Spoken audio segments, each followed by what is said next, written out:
Your organization just achieved ISO 42001 certification. Your board was briefed, your CISO announced it, then your legal team asked one question. Does the certificate cover the products? The EU AI Act does not regulate organizations, it regulates systems. The certificate and the product are two different legal objects. Are you treating them as the same thing? Let's get into it. In 2018, the European Union began writing a regulation about who is legally responsible when an AI system harms someone. The first major enforcement deadline lands in 6 weeks. This is the Hamberger report. I'm Andreas Hamberger, Enterprise Architect and Zero Trust Practitioner, Wellington. Your organization spent 8 months achieving ISO 42001 certification. Your board was briefed, your CISO announced it, now your legal team has raised a question no one anticipated. Does the certificate cover the products? The answer is no. And understanding why matters for every enterprise architect who has been treating organizational certification as product compliance. ISO 42001 certifies the organization's governance processes, not the individual AI systems placed on the market. The EU AI Act does something structurally different. It regulates each AI system, not the organization that built it. That distinction is the gap your legal team just found. ISO 42001 is an international standard, not a European harmonized standard. It has no Annex ZA that matters. Annex ZA is the clause-by-clause mapping that confers a legal presumption of conformity. Without it, the certificate does not answer the EU AI Act question. ISO 42001 has not been cited in the official journal of the European Union. The European Commission's Joint Research Centre in Technical Report 139,430 from 2024 found ISO 42001 structurally incompatible with the high-risk AI system requirements the Act imposes. The standard that fills the gap is prEN 18286. It entered public inquiry on 30 October 2025 and is the first draft harmonized AI standard for the EU AI Act. Its Annex ZA maps its clauses directly to Articles 11, 17 and 72. Until it is cited in the official journal, expected late 2026 or early 2027, organizations must demonstrate Article 17 compliance through direct technical documentation. The draft standard provides the structure. Its absence as a finalized instrument does not release the obligation. The EU AI Act's Annex III obligations do not all arrive at once. Employment AI tools fall under Category 4, education platforms under Category 3, essential services under Category 5. All three categories, 2 August 2026. For New Zealand organizations exporting in these categories, the window is approximately 5 weeks from the date the source article was published. The finalized prEN 18286 standard will not arrive in time. The question is not what the standard will require. The question is what Article 17 requires now from the text of the Act itself. Article 17 specifies a per-system quality management system covering strategy and policies for regulatory compliance, resource allocation, including those responsible for each system, design and development control procedures, training data management, testing and validation methodology, technical documentation and its updating, post-market monitoring, incident reporting, and an audit and improvement process. That list is not an organizational checklist. It is a live document set for each deployed product.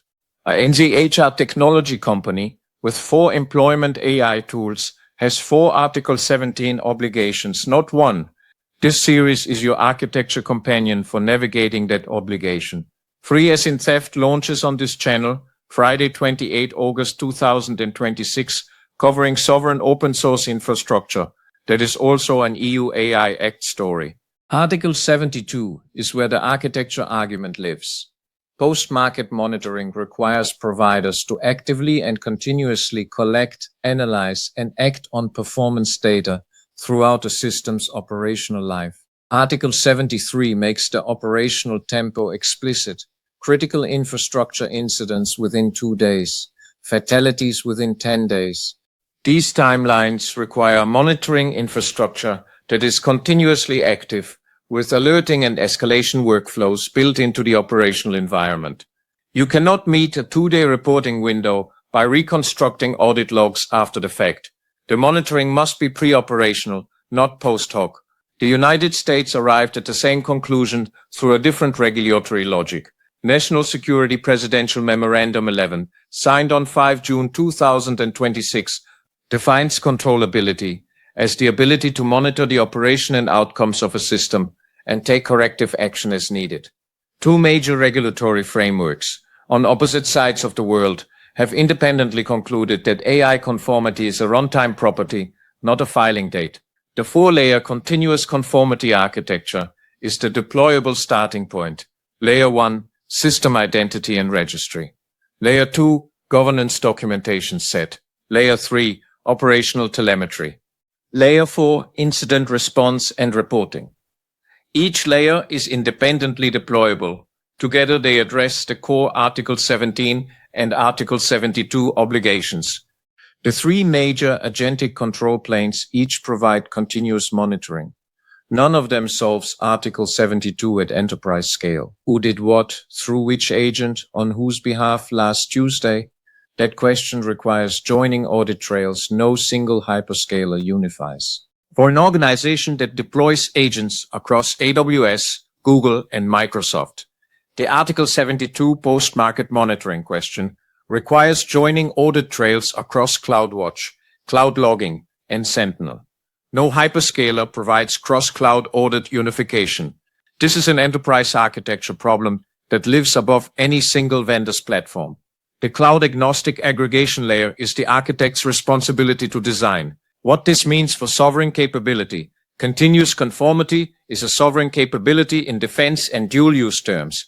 The ability to monitor an autonomous system's behavior across its operational life is the same runtime property National Security Presidential Memorandum 11 names as controllability, export control architecture under ITAR and the export administration regulations, and critical infrastructure regimes such as NIHES 2 push allied suppliers towards interoperable conformity evidence.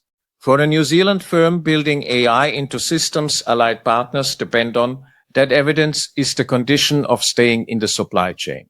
The architecture that continuously monitors an AI system is also the architecture a sovereign partner can inspect. The enterprise architect builds both at once. 4 actions are within scope this month for NZ architects whose organizations export AI into employment, education, or essential services categories. First, classify your AI products against Annex III, not your AI management system, your products. Second, audit your current documentation set against Article 17. Pull the text from the Act directly. Map your existing documentation against its 9 requirements. Most organizations that have completed ISO 42001 will have strong coverage on strategy and policies, resource allocation, and audit and improvement, and weaker coverage on per-system technical documentation, training data procedures, and post-market monitoring. Third, identify which AI systems lack unique stable identifiers. The continuous monitoring layer requires attributable, consistent system identity. The identity infrastructure built across chapters 16 to 20 of this series, SWIFT Spire FIDO2, OAuth 2.1 constraint propagation, is not governance for its own sake. It is the prerequisite for the Article 72 monitoring layer. Fourth, build or buy the cross-cloud aggregation layer. If your AI systems span more than one cloud environment, you need a cloud-agnostic audit aggregation mechanism. An existing SIEM platform with agent context enrichment, a centralized log aggregation pipeline with cloud connectors, or a purpose-designed AI observability platform, each provide a viable architectural path. The decision is a make or buy one for your specific environment. ISO 42001 certification signals that an organization takes AI governance seriously. That signal has real market value, but it is not the same thing as EU AI Act product compliance, and the two should not be presented as interchangeable in procurement documentation, regulatory submissions, or board reports. The shift the EU AI Act imposes is a shift in the unit of governance. The unit is no longer the organization, it is the system.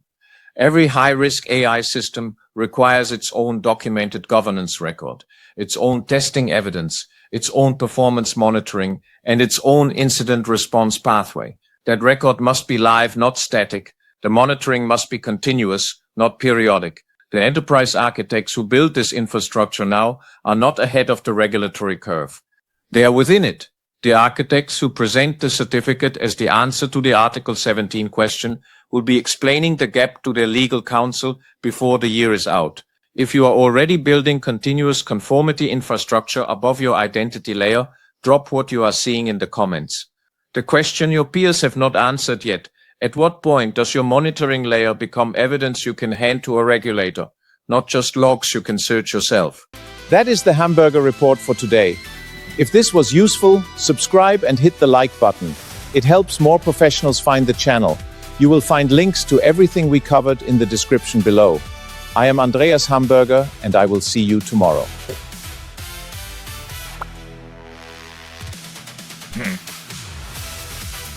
Like and subscribe.